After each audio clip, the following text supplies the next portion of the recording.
ओशो द्वारा कहा गया, अगर आप सच देखना चाहते हैं, ये वाक्य जीवन और सत्य के गहरे आध्यात्मिक पहलुओं को समझाने के लिए एक निमंत्रण है। ओशो, जो अपने क्रांतिकारी विचारों और ध्यान शिक्षाओं के लिए प्रसिद्ध है, जीवन के सत्य को जानने और समझने के लिए एक आंतरिक यात्रा पर जोर देते थे।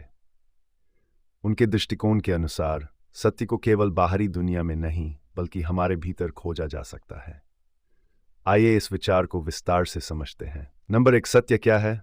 ओशो के अनुसार सत्य कोई विचार या सिद्धांत नहीं है जिसे हम पुस्तकों से या दूसरों की बातों से जान सकते हैं। यह कोई ऐसी चीज नहीं है जिसे बाहरी रूप से खोजा जा सके। सत्य एक व्यक्तिगत अनुभव है जिसे केवल ध्यान और आत्मावलोकन के माध्यम से प्राप्त किया जा सकता है।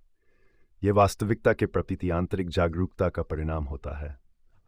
जब आप अपनी सीमाओं और पूर्वाग्रहों से परे देखते हैं। नंबर 2, ध्यान की भूमिका। ओशो के विचारों में ध्यान की महत्वपूर्ण भूमिका है। उनका मानना है कि मनुष्य का मन भ्रम से भरा हुआ है और यही भ्रम हमें वास्तविकता से दूर रखता है। ध्यान एक ऐसी विधि है जिसके द्वारा हम अपने मन के विचारों और भावनाओं के पार जाकर सत्य का साक्षात्कार कर सकते हैं। ओशो कहते हैं कि यदि आप सत्य देखना चाहते हैं तो पहले आपको ध्यान के माध्यम से अपने भीतर शांति और स्पष्टता लानी होगी। नंबर 3, स्वयं को पहचानना। सत्य की खोज का एक महत्वपूर्ण हिस्सा स्वयं को पहचानना है। ओशो कहते हैं कि हम जो सोचते हैं वह हमारा वास्तविक स्वरूप नहीं है। हमारा अस्तित्व उस शरीर, मन या विचारों से कहीं अधिक है जिसे हम जानते हैं। अगर आप सच देखना चाहते हैं तो इसका मतलब है कि आपको अपने अहंकार, अपनी पहचान और अपने पूर्वाग्रहों को छोड़कर अपने वास्तविक अस्तित्व को खोजना होगा। नंबर 4, वर्तमान में जीना। ओशो अक्सर कहते थे कि सत्य वर्तमान क्षण में है। उनका मानना था कि हम अक्सर अतीत के पछतावों और भविष्य की चिंताओं में फंसे रहते हैं, जिससे हम वर्तमान की सच्चाई को देखने से चूक जाते हैं। अगर आप सच देखना चाहते हैं तो आपको अपने विचारों और भावनाओं के जाल से मुक्त होकर पूरी तरह से वर्तमान में जीना सीखना होगा। नंबर 5, सामाजिक मान्यताओं से परे देखना। ओशो का मानना था कि हम समाज द्वारा स्थापित मान्यताओं और परंपराओं से बंधे रहते हैं। ये मान्यताएं और नियम अक्सर सत्य को ढक देते हैं। सत्य को देखने के लिए हमें इन बाहरी बंधनों से मुक्त होना होगा और अपने अनुभवों और अंदरूनी समझ के आधार पर चीज़ों को देखना होगा।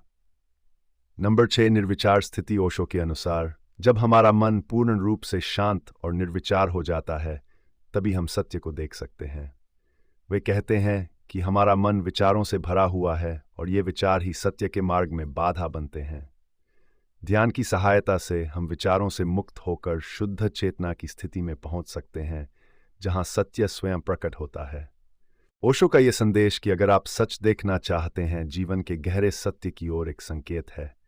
उनके अनुसार सत्य को जानने के लिए व्यक्ति को अपने भीतर की यात्रा करनी होगी, ध्यान का अभ्यास करना होगा और अपने विचारों और अहंकार से परे जाकर वास्तविकता का साक्षात्कार करना होगा।